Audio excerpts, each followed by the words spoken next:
Hello, my name is Todd Ramsfield and I'm the coordinator of IUFRO Division 7 Forest Health. It's my pleasure to welcome you to this webinar series. Before we begin the webinar, I'd like to take a few minutes to introduce IUFRO and to let you know how you can become involved. IUFRO is a global, non-profit, non-governmental, and non-discriminatory scientific organization that has been operating for over 125 years. There are approximately 600 member organizations spread across over 120 countries, and more than 15,000 forest scientists participate within IUFRO. IUFRO is open to all individuals and organizations that conduct research on forests or forest products. One of the primary activities of IUFRO is to promote networking and knowledge exchange in order to provide science-based solutions to global forest challenges. IUFRO is composed of 9 divisions that cover research on all aspects of forest science, including silviculture, physiology and genetics, forest operations, forest assessment, forest products, social aspects of forestry, forest health, forest environment, and forest policy and economics. Specific subject areas within divisions are captured within research groups. For example, within Division 7, we have 2 research groups, forest pathology and forest entomology. Research groups each contain working parties that are focused on more specific subject matter. Another major component of IUFRO structure is task forces. Task forces are temporary and composed of interdisciplinary teams that are focused on specific emerging topics. This slide shows the composition of Division 7. As you can see, there are 2 research groups, forest pathology and forest entomology. Within these research groups, there are 11 and 14 working parties respectively. The working parties include research on all aspects of forest health. It's often said that working parties are the active heart of IUFRO, as these groups get together regularly for meetings in their areas of study, and you can see some photos at the bottom of the screen from pre-COVID working party meetings. Due to the global pandemic, we have had to postpone in-person meetings, but it is very important that networking and communications are maintained. Therefore, we have transitioned to online meetings and webinars. These meetings have lowered the barriers to participation in working party activities and will hopefully open the doors for more researchers. The current webinar series will take place over October, November, and December, with a webinar every other Wednesday beginning on October the 13th. As you can see, the webinars in this series are intended to be of broad interest to all researchers within Division 7. Note that the start time for each webinar will vary to accommodate the arrangers and speakers, but they will all be recorded and uploaded to YouTube for future reference. This is the 3rd series of webinars, and 2 other series have already taken place. The first occurred from September to November 2020, and the second from January to April 2021. The webinars have already been uploaded to YouTube, so you can go there to watch them if you are interested. We are hoping that a reduction in COVID will allow in-person meetings again in the near future, and 2 of the upcoming events that we want to bring to your attention are the All Division 7 meeting in Lisbon, Portugal in September 2022, as well as the Russian Regional Congress later in September of 2022. Further information for these conferences can be found on the IUFRO website or the websites of the meetings themselves. Finally, IUFRO is open to everyone involved in forest research. If your institution is a member, you are automatically an IUFRO member. For example, graduate students that are studying at a university that is affiliated with IUFRO are able to participate as full IUFRO members. In my experience, IUFRO is very welcoming, and hopefully you will be able to participate. Feel free to reach out to me. My email address is on this slide, or any member of the coordination team. We are easy to find on the IUFRO website as well, and happy to chat. Thanks, and enjoy the webinar. So welcome everybody. I know that there were a few people that were struggling to attend the seminar series, but hopefully you can get in now. So for those of you who have just joined us, we are hosting the Forest Health Division 7 webinar series, and it's a pleasure for us to host it here. And my name is Irene Barnes. And before we get started, I would just like to thank two people in particular. These are our technical support staff. This is Kira Lynn and Felipe Balocchi. They are PhD students here. And when everything is running smoothly, they are responsible for the help, the technical support, and for making sure that things are uploaded onto the website, as well as getting the YouTube videos, which are available as well. So these sessions are recorded, and where you registered, you can actually find them there. So this is the third webinar in the 5-part series, and it is about the molecular tools for the advancement of research on vascular wilt pathogens. And this theme rather stems from the fact that we are part of the working group party 70203 called Vascular Wilt Diseases and Pathogens. This working group party is led by Alberto Santini, and myself and Louis Bernier are the deputy coordinators of it. It is rather a new working group. We basically started in around 2018, 2019, where we had our first launch meeting in Italy. That was quite exciting and quite valuable for us. We unfortunately were going to have our next meeting here in South Africa, but COVID squashed that idea. But I am happy to say that if you are interested in participating a little bit more in this group, we do have a session at the upcoming IUFRO Lisbon meeting that will be taking place in September 2022. And our session is called New and Emerging Vascular Wilt Diseases Caused by the Ophiostomatoid Fungi. So if you'd like to participate, we welcome you, and we will ask you to submit your abstracts.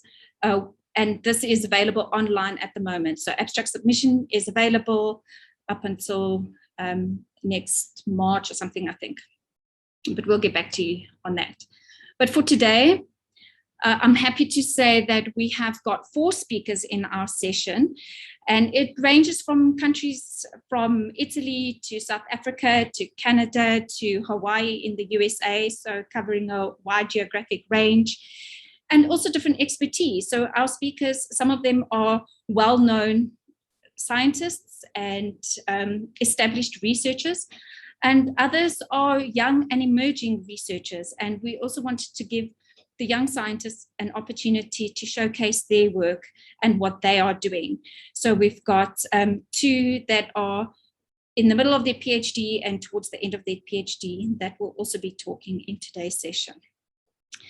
So for now, I would like to welcome Nicola to start sharing his screen, and he will be our first speaker.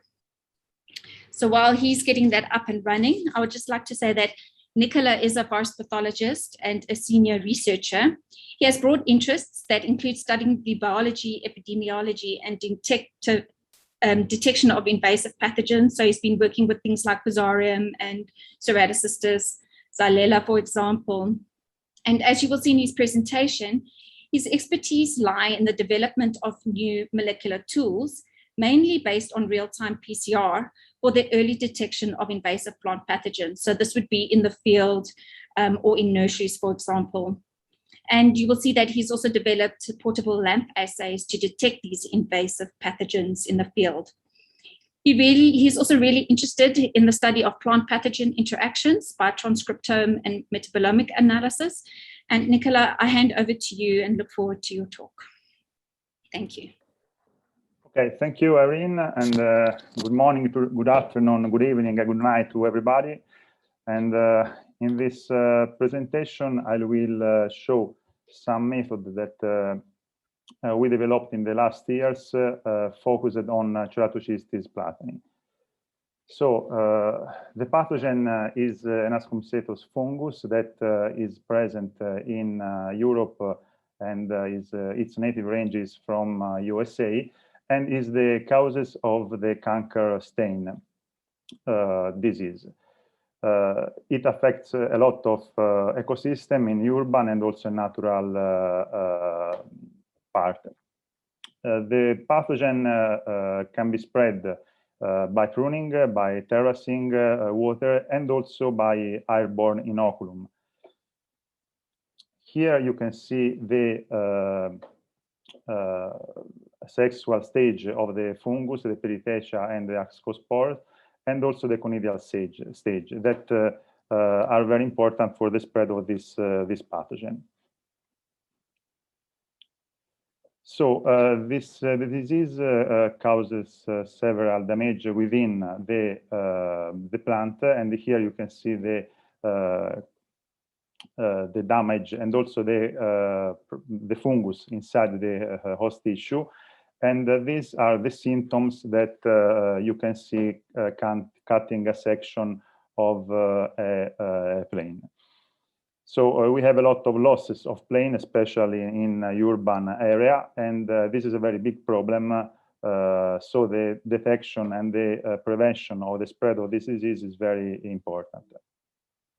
So before starting the introduction of these methods, it's important to make a comparison between traditional and molecular methods. Sorry, but okay. So as you well know, the traditional methods are difficult to standardize. They don't give quantitative results. And in most of the cases, it's time consuming because we have to prepare plate and we have also a lot of time to spend before obtaining poor cultures. In some cases, it's difficult also to isolate some species because they are masked by other endophytic microorganisms that overgrown on them on agar media. So for some time for several pathogens, it's important to have molecular methods that has proven to be powerful tools for the quantification of nucleic acid. And by using these methods, it is possible also to detect a specific microorganism in a mixture of DNA. For instance, if we extracted the DNA from plant tissue, we have a mixture of DNA from plant and from other microorganisms that live within the host. And these methods are sensitivity, rapid, and very specific. And by using molecular methods, we have also reproducibility of the assay. Obviously, the traditional methods should be useful because they need also of traditional methods for compare and for test molecular methods. Here, just I show a timeline of molecular detection methods for woody plant pathogen in the years. So we started in the 19th with the molecular methods, and in the few years, we obtain also an improve of the molecular methods that were able to make also fast and sensitive portable diagnostic method. So in this year, we are developing a lot of methods that are able to detect the pathogen in field. But the use of molecular method is important also to study the different steps of the invasion process. So these methods are able to prevent a pathogen before their arrival. But it's important also to use these methods for during the pre-inoculation. So on the early surveillance of diffusion into new environments and new hosts. Most of these methods came from clinical field, so it's important to use in early colonization. And also in case of plant pathogen, we use this before symptoms occurs. And also we can use molecular method to study the outbreak and for the possible eradication of this pathogen. One of the methods used for this kind of analysis is the real-time PCR. That is a molecular method based on the hydrolysis of probe that produce, once the probe is attached in the target DNA, a fluorescent signal that is proportional to the DNA amplified. The first instrument of real time was this one and was used in clinical biochemistry. And this technique has been used at the beginning of 2000. for clinical biochemistry, and later in forest pathology had been used in for a few pathogens. It's very interesting the use of this method to compare also different case studies. So we have observed that the use of real-time can be very important for the early diagnosis of plant pathogen, and also for the early diagnosis of cancer disease, because it's a very sensitive and also very specific.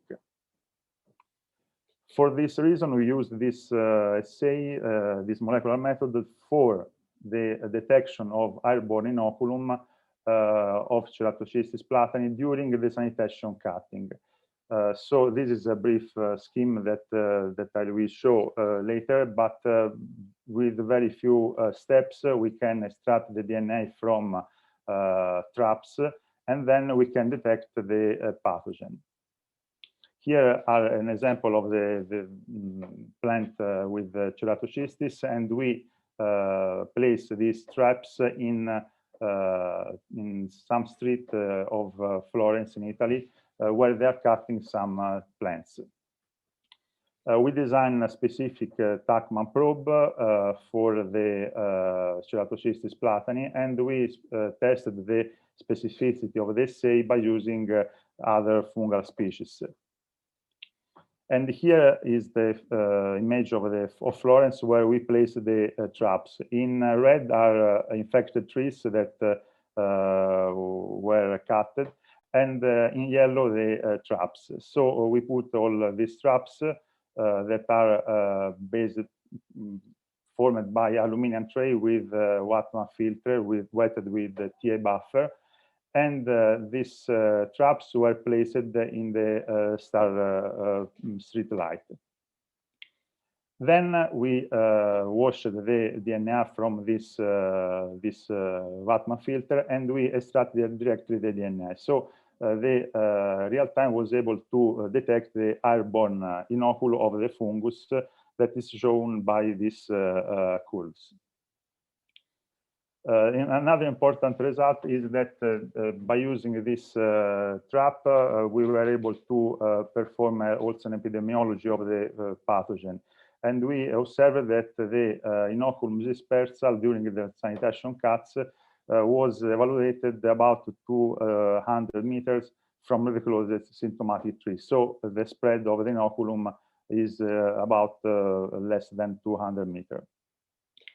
Another method that we used for the rapid detection, and we developed in the last few years, is the lamp assay. Is isothermal amplification that is in few steps is able to detect the pathogen in field.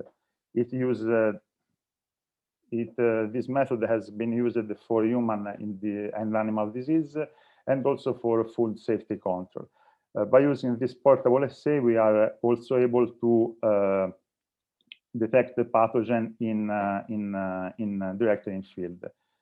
We perform this different assay on different invasive pathogens, so Phytophthora ramorum, Xylella fastidiosa, Fusarium circinatum, and more recently on Pneumoniopsis castane, and also on Ceratocystis platani. Here, just to show an example of how it works, the lamp assay, because it needs of 6 different primers that are designed on specific region of the target pathogen. And we perform this experiment by comparing lamp assay with qPCR. In addition to set the assay, we also use an internal reference gene that is COX. And as you can see, the mixture of this reaction is very simple. And in 25 microliters, is it possible to have this reaction within this strip of tubes.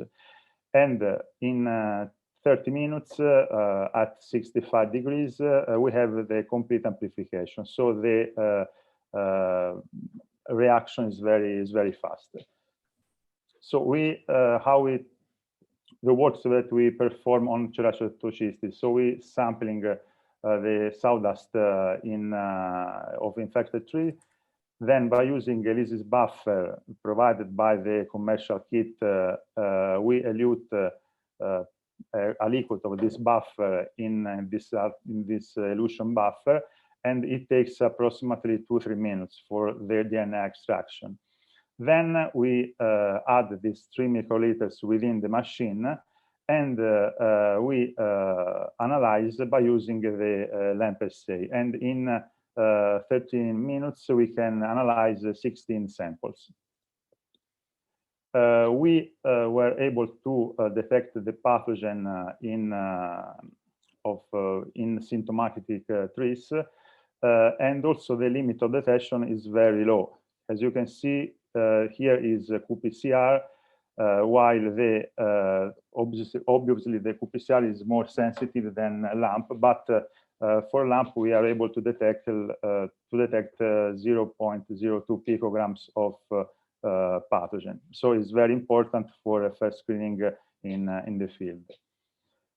So another technique that has been I will present in this presentation has been first used in plant pathology, and this technique is the single cell analysis that is used to detect the circulating tumor cells within blood. So by using this approach, we are able to select the single cell present in a liquid.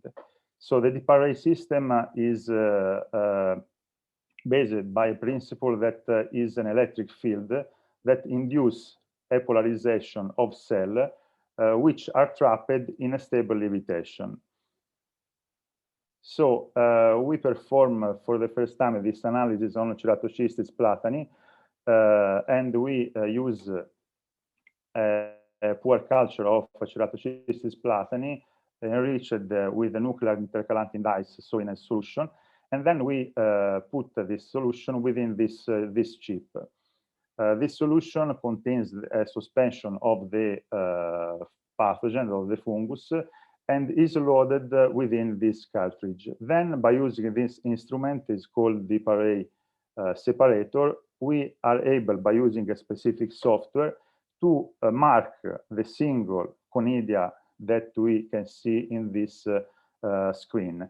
And by trapping the single conidia, we can analyze the DNA of single conidia or pool of conidia. I will show in the next slide how it works. So this is the chip that we use in the machine. The conidia are moved from the main chamber, this red arc cell, from the main chamber into the parking chamber, and then from the parking chamber are moved in this exit chamber and filled in the microtube. This is an example of the screen that you can see of deep array, where all of these black dots are the conidia of Ceratocystis platani within the chip, and then the single conidia are marked with a specific ID. So they move from this chamber to the parking area. Here I will have also a video so you can see how the machine is able to select and to move with the electric field this conidia within this parking chamber. So we select before the conidia, and then they run in this area. And here the screens show different recovery of conidia, different colors in the parking area. For instance, here we have red, orange, and purple. Represent different groups of conidia, where I exactly know which kind of conidia I have selected before. So this is an example of analysis by using pooled of conidia, but we also perform this analysis by using a single conidia. Then for each group of conidia, the machine is able to move each group in this exit chamber and put the single group in a drop within these tubes. So here the machine is indicate where the tube is present, and then the drop falling down in this tube. And this is an example that you can see from the machine. So the drop containing one conidia, if you select one conidia, or more than one conidia, 10, 100, or how many conidia you want, are present in arsenic form within this drop. And from this, you can use for your DNA analysis.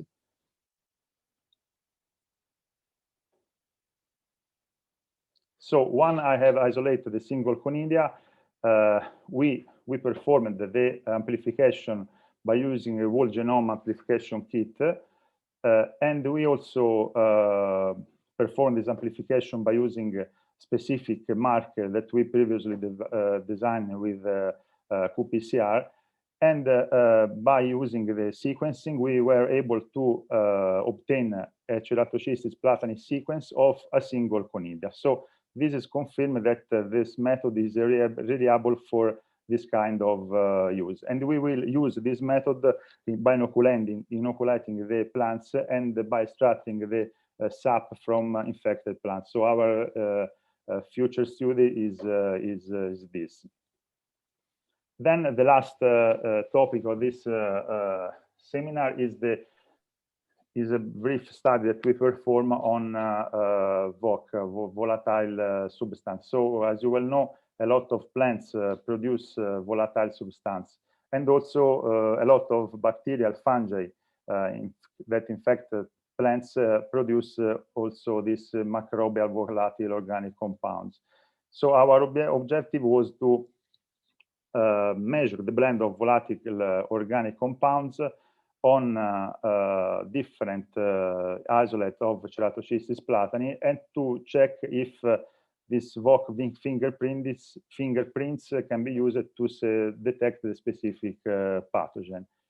So we grow the pathogen on Petri dishes, then we transfer on these vials that are specific for the analysis of VOC, and the vials contains also the medium with the mycelium. And in the headspace, we measure the presence of these compounds, volatile compounds, by using a solid phase microextraction method. So the analysis carried out with different isolates and different also species confirm that Ceratocystis platani produce a typical blend of this aroma. As you well know, the Ceratocystis platani has a fruit aroma and emits this blend of VOC similarly to that of Ceratocystis populicola that are phylogenetically closed.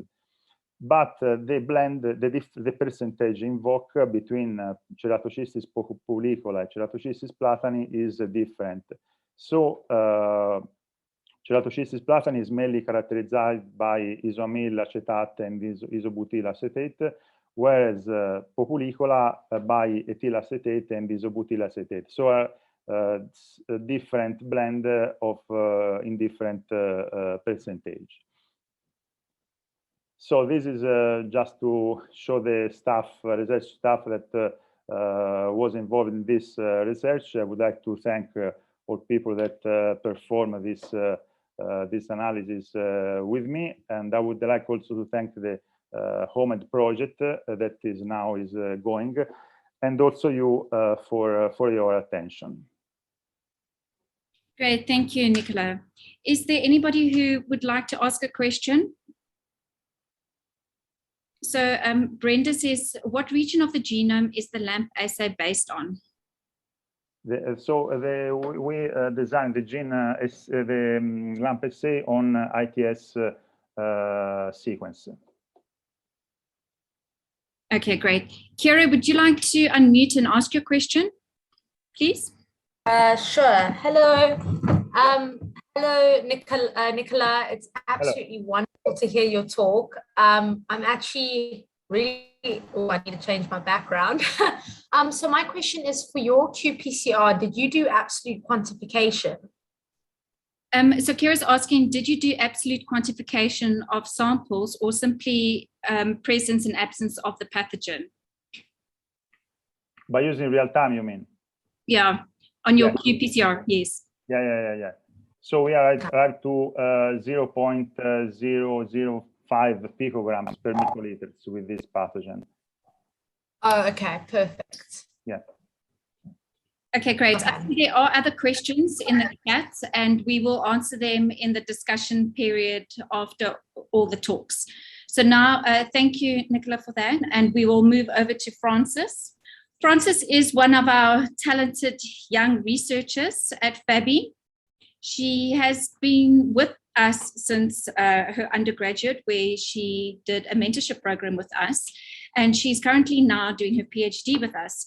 She's really trying to understand the complex mating strategy of unidirectional mating type switching. And in order to do this, it's kind of led her into looking at transformation systems for the Ceratocystidaceae. So she will be telling us a little bit more about her research and others in the group. And Frances, thank you for joining us.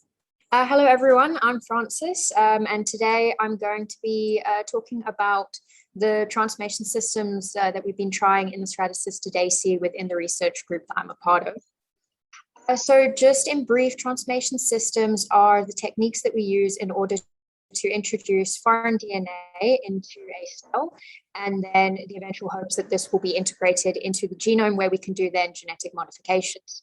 So in the filamentous ascomycetes, many different types of transformation systems have been used. But today I'm going to only be focusing on the ones that we've been focused on, which is the agrobacterium-mediated transformation and the protoplast-mediated transformation. So the Ceratocystidaceae include many tree and plant pathogens, and these are globally distributed. They have many different hosts, so including eucalyptus and mango trees. And in our group, we started off looking at agrobacterium-mediated transformation in the African tree pathogen Ceratocystis albifundus that actually infects, causes black wattle wilt and also infects proteas that we have over here in South Africa. He started trying to optimize this protocol during his PhD in Ceratocystis albifundus, trying to find what are the best parameters to get the most transformants. So the way that this system works is that we make use of the bacteria Agrobacterium tumefaciens. So this bacteria carries a very special kind of plasmid called the TI plasmid. And in the tDNA region, you can put whatever sequences that you want the bacteria to infect the host. Copies of that sequence that it will transmit into the host cell where it can be integrated into the genome. So then this, Dr. Mohammed's work sort of gave us the idea to see, we now have a, I heard something. We now have a system that has been optimized in one species, but how far can we actually push this across different members of the Ceratocystidaceae? So that was where my master's came in. So we started off by applying this protocol as is to a close relative Ceratocystis manganecans, as well as 7 other species from 7 different genera within the family. So I'll be quite brief over some of these findings, but we were able to collect transformants from 6 of the 8 species that we tested. However, for Endocnidiophora and Ambrosiella, no transformants were recovered.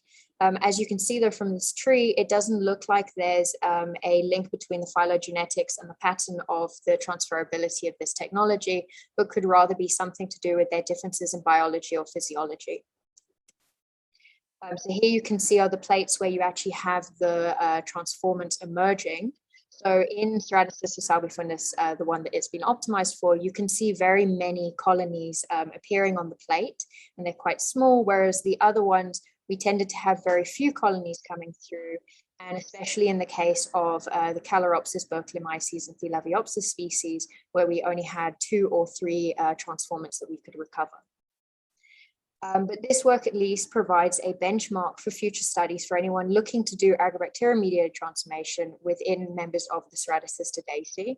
However, we did see those low yields. It does provide a starting point to look at optimizing this system. So for example, I would suggest looking at different co-incubation periods, as these fungi, their growth rates are quite varied. Another thing that people can do is changing the ratios of the bacterial cells to the fungal cells. That can also increase optimize efficiency. So now I'm going to move on to some of the protoplast work. So protoplasts are essentially cells that we chemically treat with usually digestion enzymes in order to degrade their cell walls. This then allows them to be more permeable to the uptake of foreign DNA. Now, in recent years, this system has been combined with the exciting new CRISPR technology, where you have your single guide RNA and your Cas9 enzyme. So the idea is that these two complex, the single guide RNA then guides the Cas9 to a region in the genome that you want to target, where the Cas9 enzyme can induce a double-stranded DNA break in the specific region that you want to target. Now, this can be very useful when doing knockout studies for functional studies, because you can then provide a template for the repair. So we can make the donor DNA or a knockout cassette. So you have a selective marker, for example, hygromycin resistance. You then have this sequence flanked by homologous sequence to those that flank the gene that you want to knock out. And then because of that break caused by the Cas9, the cell then will use homologous recombination in order to repair the double-stranded break, which results in the knockout of the gene that you are targeting. This protocol can also be used to do knock-in studies, so you can knock in genes that you're interested in. So this work has mainly been pioneered, has been pioneered by Dr. Andy Wilson in our research group. She did this during her PhD, and she worked on Huntiella omanensis, which is a cosmopolitan saprobe in the Ceratocystidaceae. And when she started out, so the way that you normally do this system is you will transform your protoplasts with donor DNA and then the coding regions of the CRISPR components, so the Cas9 and the single guide RNA. And these are under control of a promoter, but it needs to be expressed enough that you can make enough of the enzyme and the single guide RNA for the cut to be made. However, what Andy found was that the promoter was not sufficient enough to have enough of those components synthesized. So in order to bypass this, what she did was actually transform the protoplast with the donor DNA, as well as the already synthesized single guide RNA and the Cas9 enzyme. And using this method, she was able to get her targeted transformants on her first go. So I've been now trying to work on using this technology in Ceratocystis albifundus. So far, trying to get protoplasts, I have had to do quite a bit of optimization. So for example, I use a very different enzyme cocktail in order to digest those cell walls. The starting material that I use is different. Andy was using conidia, whereas I use fresh mycelia. So here you can see a flask with the fresh mycelia in the digestion mix at the beginning of the experiment. Then as the digestion takes place under the microscope, you can see there at the bottom is the mycelia. And then you have these little bubble-like cells coming off, and those are the protoplasts. They're circular because they then lack their cell walls. You can actually see this digestion taking place if you just look at the flask, but after 3 to 5 hours, you're able to isolate many conidia. Protoplasts. So I've given this a go, and about 2 weeks ago, I have finally gotten a transformant. It is only a single transformant at this point that emerged, but this is definitely promising of being able to do further studies with this protocol. It is still early days, so I don't know yet if it is a knockout. So all in all, our research group has been successful in applying the agrobacterium and protoplast mediated transformation systems in the Ceratocystidaceae. And we have been looking at the transferability of this in order to look at ways that we could maybe optimize it in further species that we may want to study. There have been challenges. It is quite difficult to establish a system in a species that hasn't had a transformation done in it before. But all of this work is definitely providing benchmarks for transformations in the future in this group, so that we can start looking at random and targeted mutagenesis. And this is needed in order to do functional studies in these very important tree and plant pathogens. So just to sum it up for why we are so focused on transformation systems, well, we at the moment live in an age where transformation systems are used for gene therapy, for example, in sickle cell anemia. Bringing it back though more to what everyone here is focused on, it has been used in order to track the infection process of fungi in their plant pathogen host. And then bringing it back even to our research group, we've been able to look at the specific functions of genes, and especially in their role in controlling the sexual cycle.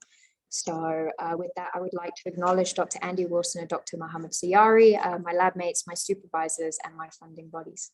Thank you.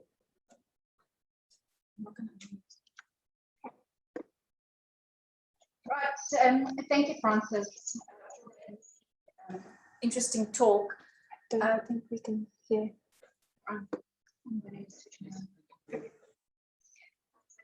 We're just sharing the same room here, so we don't want some background noise. But are there any questions that we have for Frances? Yes, I have a question. From Brenda and one from David. I'm going to start with David. Brenda, I hope you don't mind. How many species in Ceratocystis have been fully sequenced? There have been, I know there have been quite a lot. I actually could not give you an exact number because we've had many from Ceratocystis. We've got David Soniella. All the ones that I tested in my study, we either have done genome sequencing. I think there's maybe one that's still in the pipeline, but for all the ones that I tested, we had genomes. Brenda asks, thanks, Frances. What advice would you give to someone who is starting out with some functional studies in their favorite fungus? Be prepared for a lot of trial and error. It is not as easy as the literature show, well, for me at least. I would honestly suggest looking at the Protoplast systems and trying to see if you can find a protocol that is more closely related, a species that's more closely related, and then take it from there, trying to troubleshoot and get there. So, great. Thank you, Frances. So if you have more questions, Frances will be available at the end to answer questions later. Great. So now we're going to move on to Thais. If you could please start your presentation.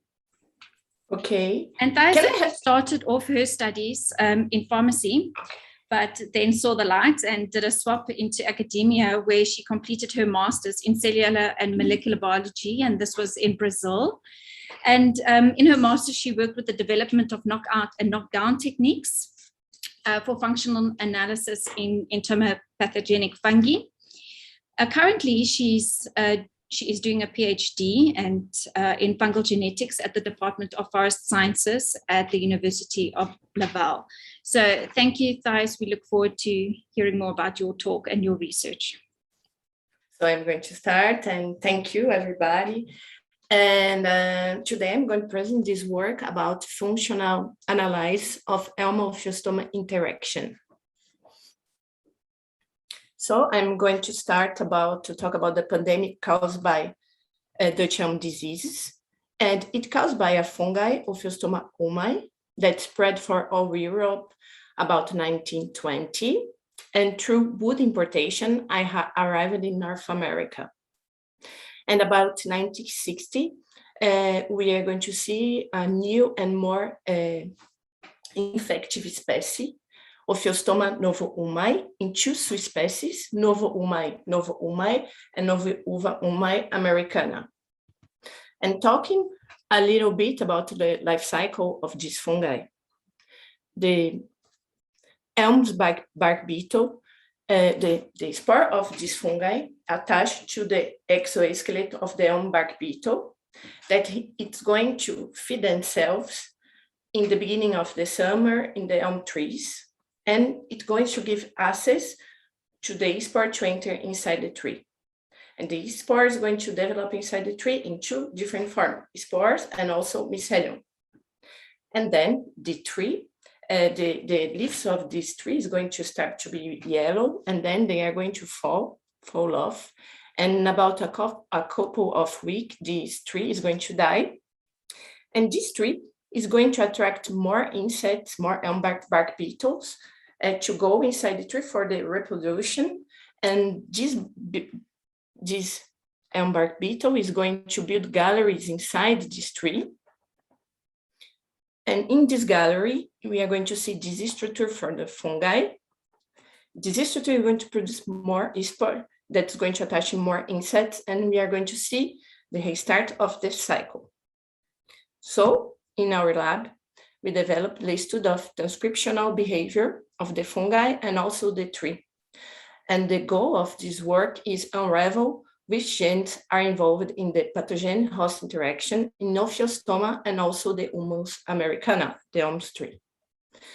And the two major hypotheses of this work is the first one, transcriptome will vary among pathogens with different level of virulence and between pathogens and saprophyte, and genes linked to the tree immune system are transcribed during the different infection.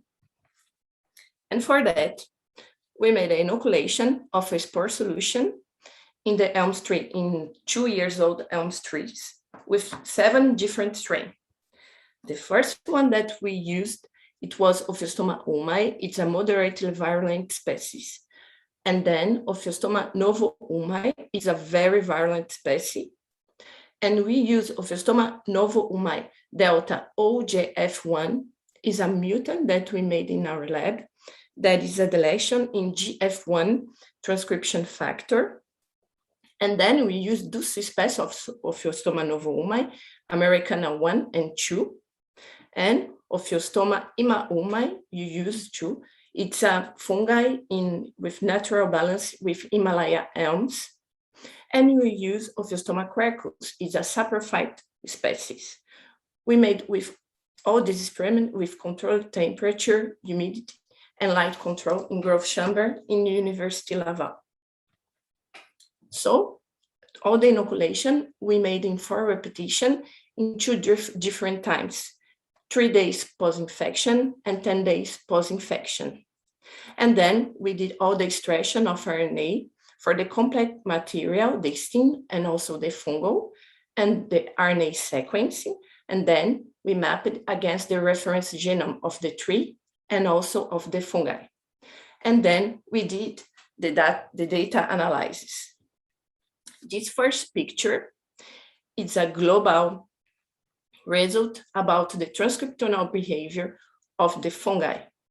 And the yellow points that we see here is all the upregulated genes at 3 days post-infection, and all the blue points is all the upregulated gene at 10 days post-infection.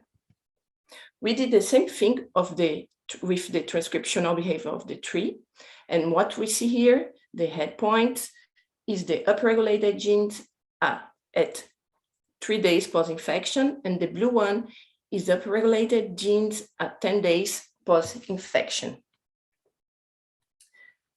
Here, I bring you a PCA that we made with all the repetition about the expression level of all the repetition. And the square is all the repetition at 3 days post-inoculation, and the triangles is 10 days post-inoculation. And what we see here in head, all this repetition head, is Ophiostoma quercus, and Ophiostoma quercus is the saprophyte species. And we see it have a transcriptional behavior different from the other species. And we also see here that there is a difference between 3 days and 10 days DPI. And I bring here for you today a heat map with expression level. And this heat map is the top 50 genes, the Ophiostoma humai in rose, against the Ophiostoma humai, the less virulent, against Ophiostoma novo humai, the more virulent. And these genes marked in these 2 circles is the gene with the more elevated expression level of the candidates, effector candidates. and they are more expressive in Ophiostoma umai, the less virulent.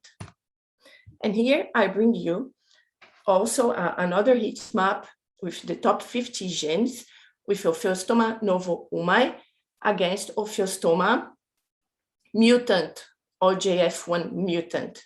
And what we see here, in all the repetition of this mutant, there's no expression for this gene, and there is expression for the no mutant. This gene is linked to the production of Ceratocystis. And Ceratocystis is a protein, a hydrophobic that is linked to the, one of these functions is linked to the adhesion of the spores in the exoskeleton of the insect, and it contributes to the parasitic fitness factor. And then we did a functional analysis with Cazyme. Cazyme is a carbohydrate active enzyme database. And what we see here in Ophiostoma umai, the less virulent, and in the OJF1 mutant, they do not have expression for genes in 3 different families in Cazyme: GH7, GH6, and GH61. In these 3 families is linked to the digestion of cellulose. Here I bring you a result of the transcriptional behavior of the tree. And what we see here, that in tree, when it infected for the fungi, when it infected for the more virulent fungi, we see expression of genes linked to the biosynthesis of secondary metabolites. And now the next step of this work is functional validation of candidate genes in Ophiostoma that we observed in this work via production of knockout mutant by CRISPR-Cas9 developed by Philippe Tanguay in University Laval and CFL in Canada. So that's my presentation. Thank you very much. Great. Thanks very much, Thijs. Do we have a question from the audience? All right. If not, then I think we're going to go on to the next speaker, and you can type in your questions while we're busy talking. Thanks, Thijs. So our next speaker is going to be Marc Hughes. We're very lucky to have Marc join us so early in the morning in Hawaii. He's been waking up at 3:30. So thank you for that. Marc received his PhD in plant pathology at the University of Florida in USA, where he worked on laurel wilt disease and screening for resistance in Red Bay. He currently is a forest pathologist in a joint appointment with the University of Hawaii at Manoa and the USDA Forest Services in Hilo in Hawaii. And his research focuses on the biology and management strategies for Rapid Ohia Death. And as many of you would have seen in the media, this is a very lethal and expanding disease on the Hawaiian keystone tree species of Metrosideros polymorpha. Marc, thank you for your presentation. Great. Good morning. Good afternoon, everyone. It's great to be here. I'm very excited just to be talking with such a diverse group, a lot of names I don't recognize, so I'm very happy for this opportunity.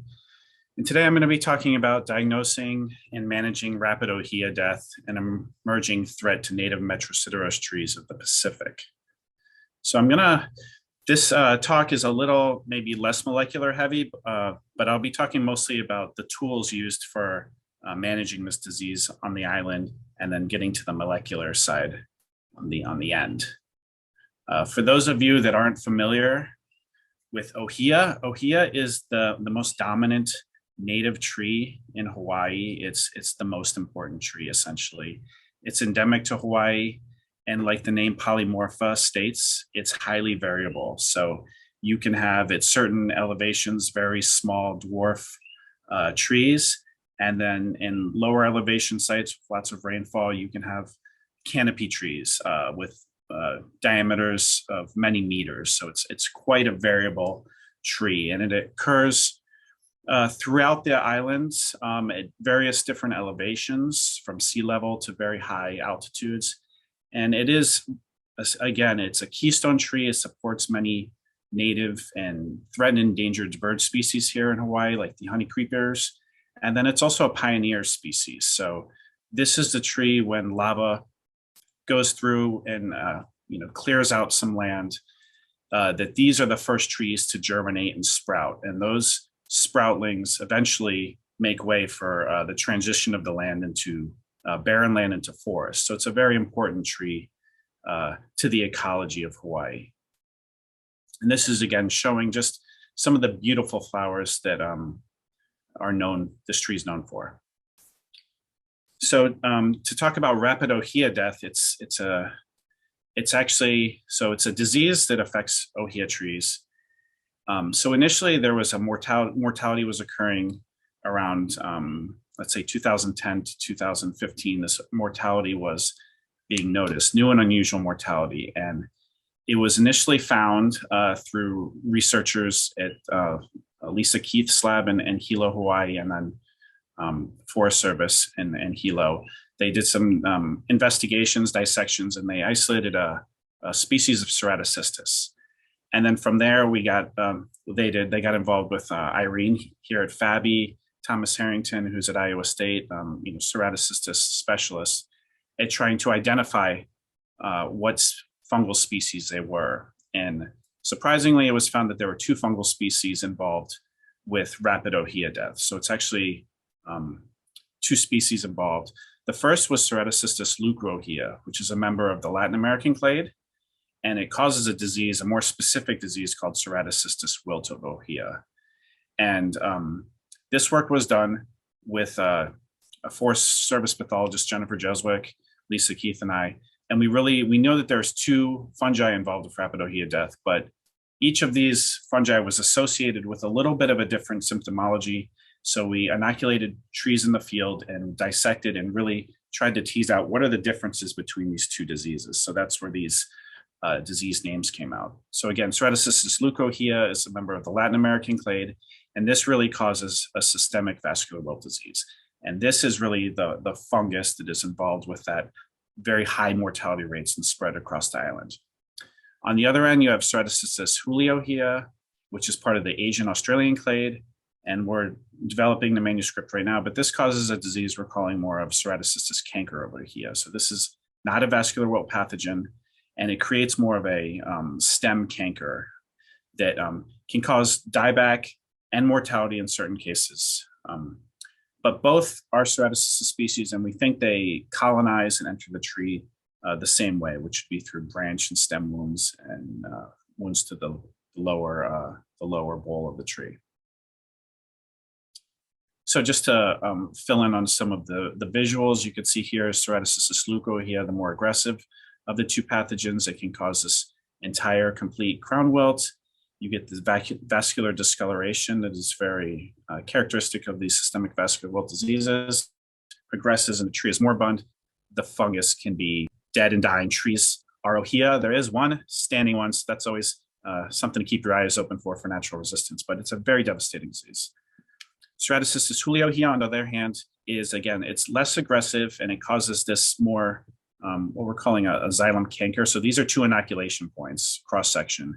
So you can see it's much more restricted, almost more similar in a way to the canker stain photos that was shown in Nicola Luchi's presentation. So, but it can cause this dieback, and obviously when we dissect these trees, we see multiple infection points. So we think that multiple infection points expanding can girdle limbs or individual trees or entire trees themselves. So it's also, again, one of the species discovered in this mortality. So just talking about the fungus itself and where are they across the state of Hawaii. So the initial mortality was first detected in Hilo, which is where I'm based out of and the Forest Service is based out of. So both fungal pathogens, Ceratocystis lucrohia and huliohia, exist on Hawaii Island, and then also in Kauai. So pretty much the last island on the chain has both fungal species present. Oahu, which is the most populated island in the state, has only Ceratocystis huliohia. And then in Maui, there is only Ceratocystis huliohia, but it was one event and it's thought to be eradicated at the moment because the tree was cut down and burned. So there's been no detection since then. So we're keeping our fingers crossed that it remains that way. So the goal really is to limit the spread of especially Ceratocystis leuco into other states or these other highly valuable native forests, because these native forests, again, have very high ecological value. They provide the watershed. They're the watershed for the state. So the idea is to keep this devastating disease from entering those areas.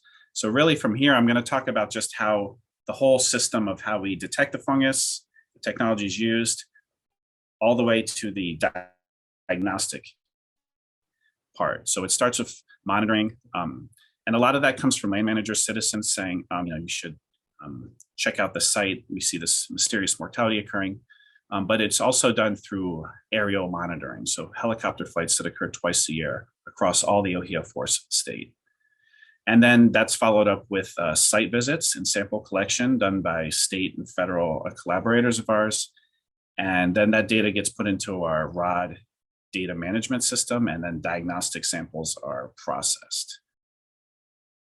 So if you think of monitoring, these are helicopter flights that occur, and this is a photo of an actual shot from a helicopter. And again, they're looking for, this is in Kauai, so they're looking for trees that are displaying canopy wilt, that are Ohia, of course, first. And then what they use is a tool called digital mobile sketch mapping. So this is a passenger in the helicopter kind of is looking out the window, and they have a georeference tablet, and they can essentially just draw circles around these areas of interest. And that is, lets the land managers know that we should go back and visit these in person. Beyond that, drones are used extensively for various different purposes. One is for potentially just for mapping sites.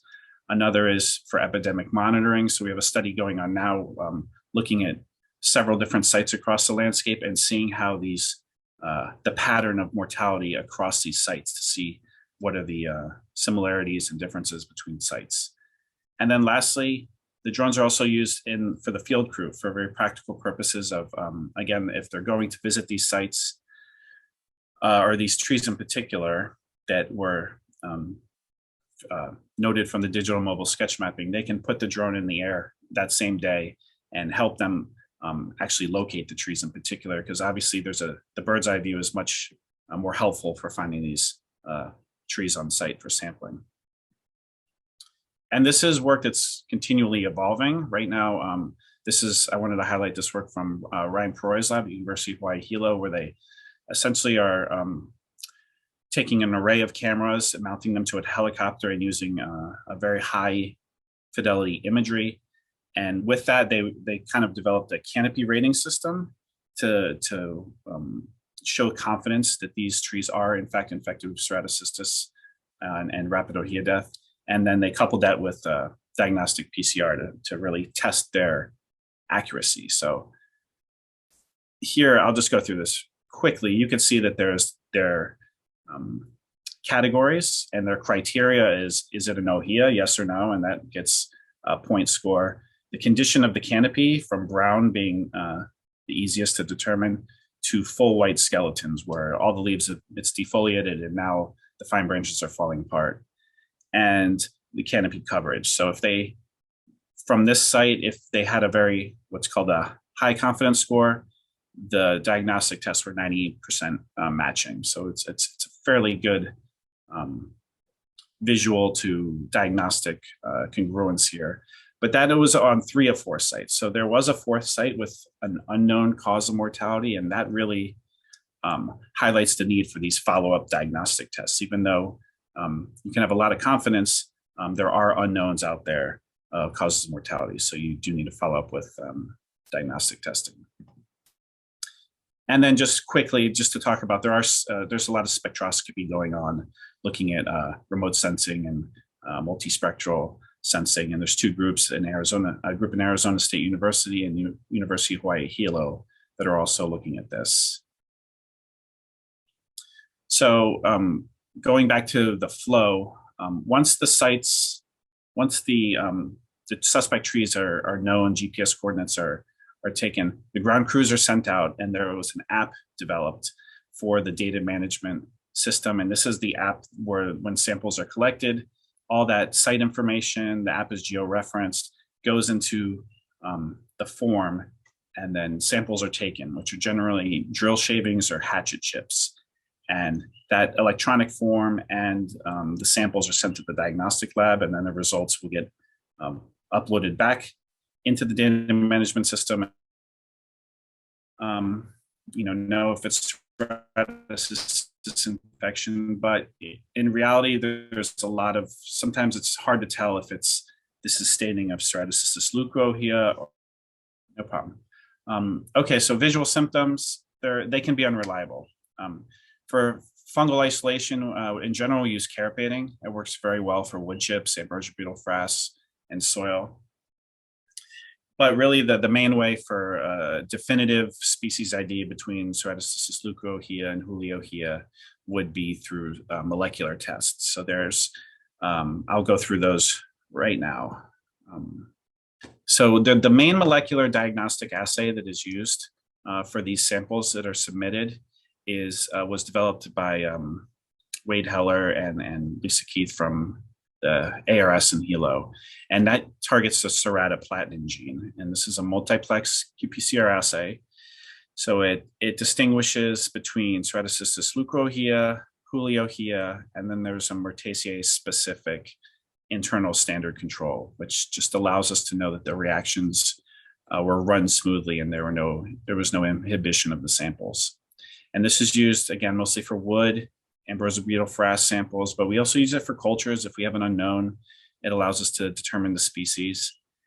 And the diagnostic lab up till 2019 has analyzed over 4,600 samples this way. And I believe the last number I heard for 2021 was well over 6,000 samples. So it's a well-used assay. It's very robust, and it works well. But there's other technologies that have been developed. This is a lab in a suitcase. So this is an isothermal reaction.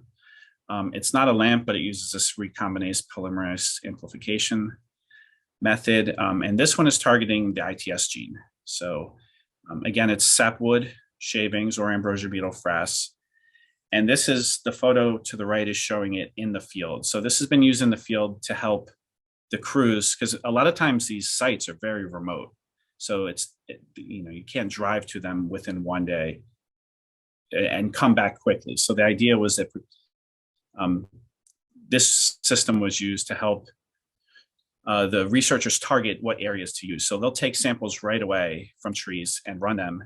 And within 90 minutes, they can have a result. Are these trees actually dying to ceratocystis or not? And then that helps lead their follow-up sampling efforts. And it's also good for areas where maybe they don't have the resources to support a full molecular lab. This is a great option for that. So again, it can determine both species and to various sensitivities depending on the DNA extraction method.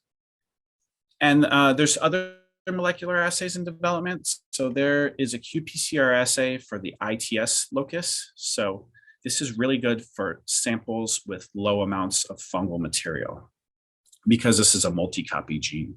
So this is being used more for research purposes from aerial sampling from roto rods. So this is an aerial sampler that spins a rod, a ceramic rod in the air to capture material. So that's been used for roto rod analysis, soils, again, where there's very little amounts of fungal material, and stream water. So this is actually in review right now, and we hope that it will be published, because it's a great tool, again, for these samples that are have much lower amounts of ceratocystis. And then I wanted to highlight some population genetic markers that are being developed. This is by Tom Harrington at Iowa State University. And that's the figure on the right, you can see. So he's using microsatellite markers to trace the movement of the Ceratocystis leucohea pathogen throughout the Big Island of Hawaii, Hawaii Island, and Kauai. So as you can see here, there's lots of, even though we do think it was a recent introduction of kind of a clonal pathogen, there is internal allele differences between these groupings of samples, and it helps us trace how we think potentially the pathogen has moved across the island. And it's also being done for Ceratocystis juliohea. And what is interesting about that is that Ceratocystis juliohea is a much more diverse population across the islands. So it leads us to believe that perhaps Ceratocystis juliohea was present for much longer. And then it could be that the researchers only really discovered Ceratocystis juliohea through sampling all the mortality that was occurring caused by Ceratocystis leucohea. So that could be the case, that it was here for a while and only really detected when this large mortality event started occurring. And with that, I'd like to say thank you. Again, I'm presenting the research of a diverse group of collaborators. So there's many people to thank. And again, I thank you for your attention, and thank you. Here's some references too. Great, thank you, Marc, for your talk. It's something that I'm really passionate about as well, the different mechanisms that are being used to detect the pathogen, as well as the population genetics. When we looked at the population genetics in 2018, everything did seem a bit clonal. And I guess sometimes that could be the limitation of the markers that you're using. If you've got genomes, one can redesign markers specifically looking at targeted areas, which is, I guess, what you're doing at the moment. Do you know how diverse these pathogens really are now? And is there an idea of historically how long they might have actually been in Hawaii? So, yeah, I believe Tom Harrington had to sequence the genome to find these more polymorphic markers. Yeah, that's correct. So the idea is that, at least the running hypothesis is that Ceratocystis leucohea is a recent introduction, because back in the 1980s and 70s, there was a severe dieback of Ohia that occurred, but that was more due to natural causes. And it was, this theory is called cohort senescence, because as it has to do with even age stands. So a lot of these stands, because of lava flows, are pollinated, or all the forests start at once. You have an even age stand, and then they all kind of die back at once due to lack of suitable site conditions. So Ceratocystis was not discovered in that initial 1980s pathogen or pathological activity. They were looking for causal agents. Ceratocystis was not found. So we do think that Ceratocystis leucohea was not present before then. But due to the diversity found of Ceratocystis juliohea, and then it's present on the majority of the large islands, the thought is that it may be here, have been here decades or longer. And that's what Tom Harrington seems to think. But these studies are still in progress. So yeah, I guess there's no final answer just yet. Yeah, and I guess because they are in very distinct clades, so they are quite different from each other, it would make sense if they have different histories of introduction and movement around. So thank you, Marc, for that. I am going to open up the floor for anybody who has questions to anybody. So Marc, if you can put your camera back on, and we will have everybody be part of a panel for discussion. And at this stage, I'm going to ask Alberto to mediate the discussion and the question session. Yes, hello everybody. Yes, if there are questions for the presenters, and please don't be shy. All of the presentation were really interesting. I liked all of them, and that's a lot of new tips and and stimuli for going on in research. And I think even for young students could be very stimulating presentation. And thank you very much to all of you. And that was, let me say, two different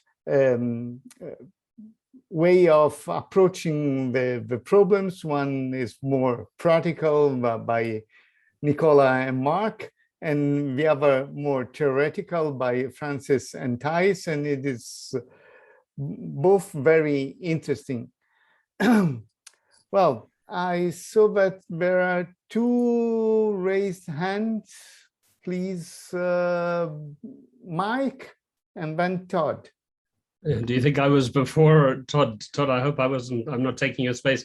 Yeah, thanks so much, Alberto, and hello to everybody. It's nice to see you. Lots of friends here. I feel a bit unfair choosing a question for one person because really I've enjoyed all the talks and one's always got questions. But Marc, I have to ask that I have so many questions about this disease.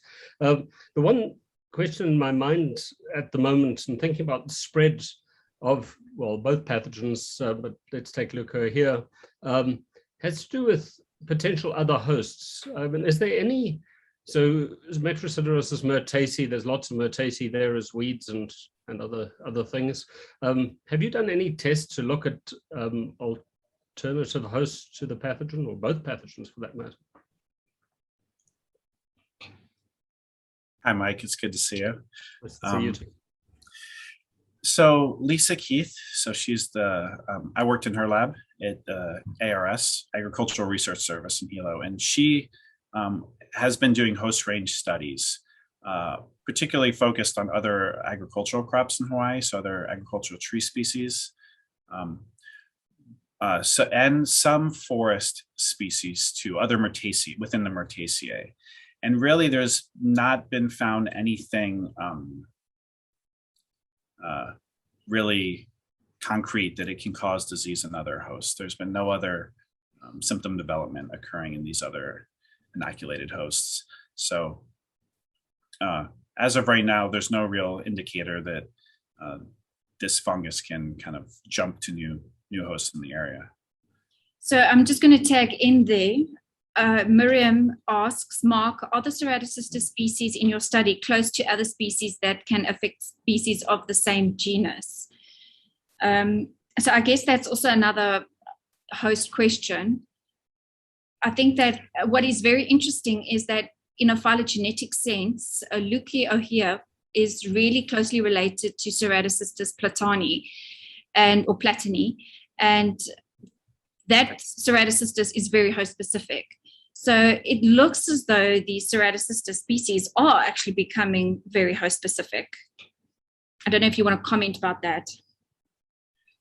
It seems to be the case. So Metrosideros polymorpha is susceptible. There's a lot of varieties, natural occurring varieties of Metrosideros polymorpha, and those are being screened also for, as we get the material, because a lot of these are hard to get plant material. But so far, everything seems to be susceptible but that's still within Metrosideros polymorpha.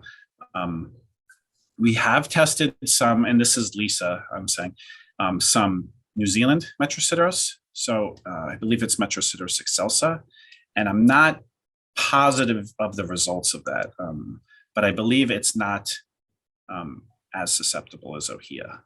So it seems to be host specific at the moment, but you know, there's still more research obviously needs to be done to flesh that out. Yeah. Todd, if you have your question, please. Thanks, Alberto, and thank you all for your presentations. They were certainly very interesting. And Marc, I really have to hand it to you. It's quite early in the morning in Hawaii, so being up and at it and interacting like this, well done. But my question is primarily for Nicola and Marc, and it's regarding your field-based diagnostics. And I was just sort of wondering, like the practical side of it, if you develop these kits and tools and you want to provide them to people who aren't used to working in sort of a research setting, but maybe they're people either interested citizen scientists or groups that maybe don't have the same sort of financial resources that a lab would. What kind of practical things do you need to do in order to equip them to go out into the field and make their diagnostics so that they're actually working? Do you have to worry about cross-contamination, or do the detection kits basically account for that by being super specific. So, just if I wanted to do it, what would I need to do it successfully? Okay. Nicola, do you want to start or? Okay, I think now there are different companies that are preparing some kits for in-field detection, and for instance, kit for extraction, a kit also PCR for in-field, but this should be optimized correctly for a correct diagnosis. But I think that if we follow these new approaches, we can also optimize protocol for in-field detection. And these tools are very sensitive because, for instance, the lamp that we used for by using this machine is similar or less sensitive, but just 1 point in respect to qPCR. So for a first screening is very important, and I think in the next future we can improve these methods for these pathogens. And I can add, and my experience with the isothermal kit is limited, but I know that it has been taught to some of these other groups, or even potentially it was thought of being given to like the state, like the Department of Agriculture, for maybe testing of quarantine samples. So right now there's an inter-island quarantine between for plant material. So the thought was, yeah, this can be, they can be trained in this. So for that isothermal kit, the users kind of come to our lab and they get a course and train with it. So I don't think it's at the point where it can just be handed off immediately, but there is some training required, but it seems to be picked up pretty easily, especially much easier compared to, the traditional qPCR method. That's a question from Louis to Nicola. Louis thanks the full presenters for the night talks, and has this question: what proportion of Ceratocystis platani spores are airborne in comparison to spores vectored by insects? Okay, so we really don't perform a comparison of insect vectors, spores, and airborne spores.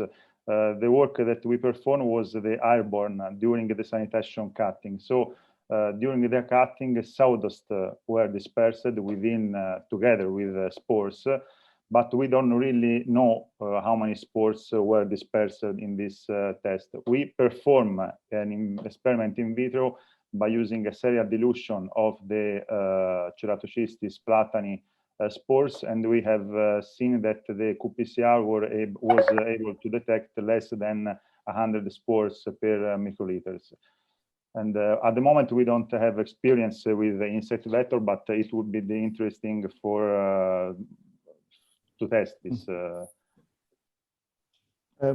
That's a question. Sorry, that's a comment from Brenda Wingfield that is linked to the last issue, and then there are two questions from Kyra and Katerina.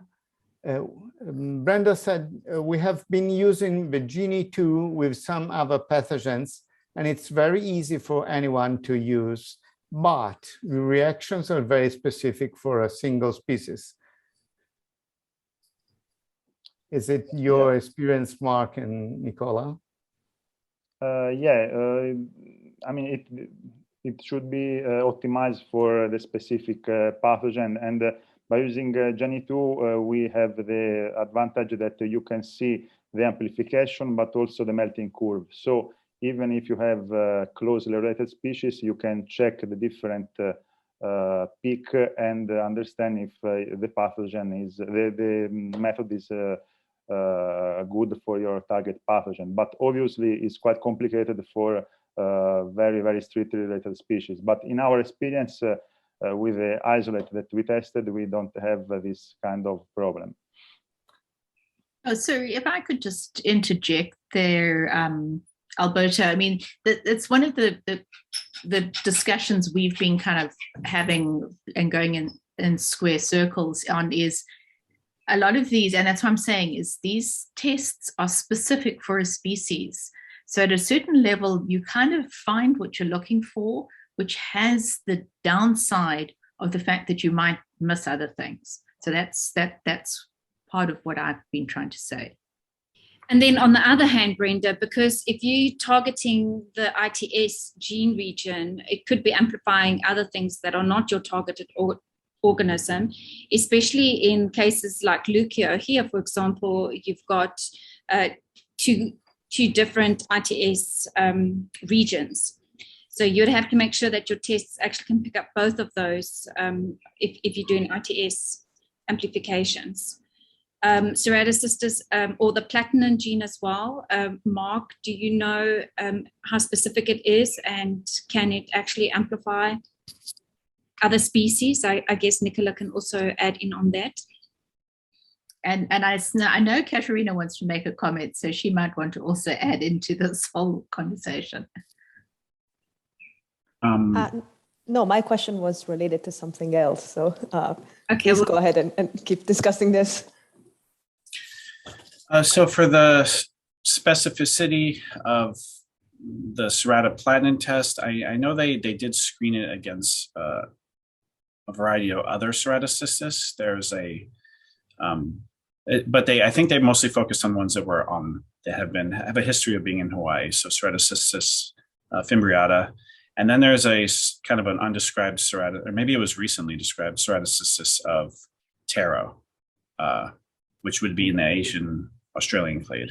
So it seems to not amplify those. So they seem to be, quite, as of right now, quite specific. I guess you don't know until, you find something new. I can't really speak too much about the RPA. I wasn't involved in that, but I know in the paper they did screen it against some other species, but I can't really attest to the details of that. I'm just going to say that we are at our time limit, but I'm not going to stop the discussion quite yet. I think there might be one or two questions that still need answering. However, if you do need to leave, please go ahead, but we will spend another 5 to 10 minutes on the discussion. Thanks. Thank you, Irene. Please, Kira and Katerina. So, Nicola, I have a question for you. This might be a bit out of the scope of what you worked on, but you showed really beautifully that the airborne inoculum has the spores, and then you also showed the epidemiology of the movement of these spores.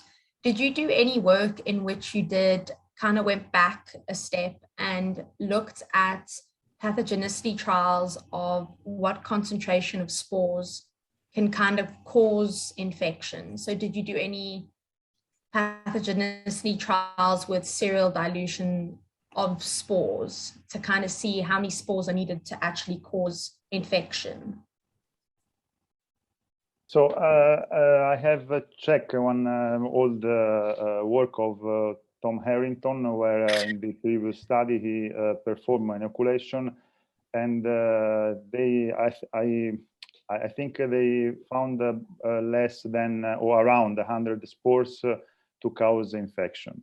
So in this is in all the studies, but maybe I can send you if you want. Okay, perfect. Thank you. You're welcome. Please, Katerina. Hi, thank you all. My question was for Nicola. I was really intrigued by that technique of separating the spores through that chip. I don't even remember the name, sorry. And I was wondering, do you know if the spores remain at all viable during that process? And is there any chance we could use them to isolate? We are struggling in getting viable isolates of pathogen dirt from a mixture of endophytes, and that will be something cool to explore. Have you tried it at all? So we don't know. I mean, when we prepare the chip, you have to prepare a solution where the spores or the cells for cancer studies are embedded. and then it takes just 1-2 hours to obtain the results. But for sure, we know that the solution that they used in this machine is to save the RNA and DNA, but we don't know about the if these cells can live after this treatment. Okay, yeah, got it. Yeah. Thanhank you. We can. That would be super cool, but probably not. Okay, Yeah. thank you all for the great talks. And Thijs, do you? I have a question, or maybe that's Irene, please. Sorry. No, Alberto, you can ask Tyson. I will ask another one. Okay. Sorry, maybe didn't catch something, but I saw interesting clouds of genes that are over expressed and less expressed in both plant and pathogen, and this is very interesting. This approach that you used. And I was wondering if you have an idea of which genes are linked to are overexpressed in both, especially in plants. Could be interesting for discriminating resistance, or to understand on which genes is based resistance in almost. Mm-hmm. So in the beginning of the experiment, we start to work just with the fungi. And then when we saw all the information that we take in this work, we talking first about the fungi. And the first and more interesting thing that I saw the first time, it was the effector candidates that we have, more in the less effective species than the more effective. And I talked with Louis, and maybe they are more effective because they are expression of effectors. And then when we talk about effector, we need to see also the behavior of the tree. So we start to do also the work with the tree to see the comparison, to compare the two organisms. And what we see in fungi is the effector. We see the groups of the production of the cluster of genes that produce the secondary metabolites. In the tree now, we start to work now with the Professor Ilga Port in University of Laval, that she has a know-how. She has a know-how in genetics and the trees and the vegetal.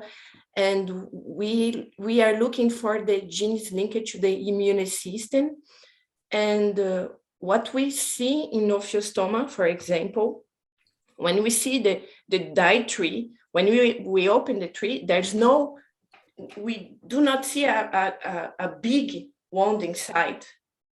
So maybe the tree has a very strong immune system response and it dies. So we're looking for the all immune system, and we know that, I'm pharmacist and I study a lot of immunology, and when we talk about immunology of the tree, it's really different in another cells. And the response of the tree is different, and there is different stages, and we're looking into each stage of the immunity and do the comparison between among all the infections with different fungi. So I'll ask one last question to Francis. So transformation systems are up and running and everything's working well. What are you going to be transforming?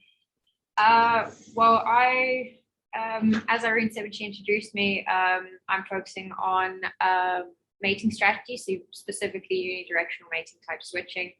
We have a bunch of knockouts planned, so we want to knock out each of the mating type genes to see what they do, as well as looking at knock-ins and knockouts to look at the functionality or the mechanism behind. So unidirectional mating type switching is they delete a chunk of their mating type locus actively. So we want to look at the mechanism behind that. So that's why we started going towards the transformation route. Can I make a little question about your work, Francis? It's a really fast question. And how long do you take for the beginning of your experiment and the end? The agrobacterium one is about a week when it's done, and then you wait for the transformers to come through, and that I've been told can take about 10 days. For me, it took over a month for them to emerge. Whereas with the Protoplast ones, I normally use liquid cultures of 2 days, then it's 3 to 5 hours of digestion. You isolate them, and you can then from there do the experiment. It takes about an hour, and then a bit more with you leave them overnight for a night or two, and then plate them. So it's far quicker doing the Protoplast system than the agrobacterium. So thank you to everybody for participating, and especially to our speakers. Thank you very much. It was really interesting and nice, and I enjoyed a lot. Thank you very much. Hope to meet you soon. Maybe live. Who knows? Right. Yeah. Thanks to the speakers on behalf of FABI as well for coming together. I've had several comments already to say this work is super interesting, and can they contact the speakers for extra advice and things like that? I'm pretty sure you can. That's the whole purpose of these meetings, is that we can't really meet each other directly, but there are contact points for us and networking opportunities. So if you have questions, I'm pretty sure the speakers won't mind if you pop them an email. And if you need their emails, you're welcome to contact me. So thank you, everybody. And remember, our next webinar series is in 2 weeks' time. And see you all again then. Thank you. Bye. Thank you.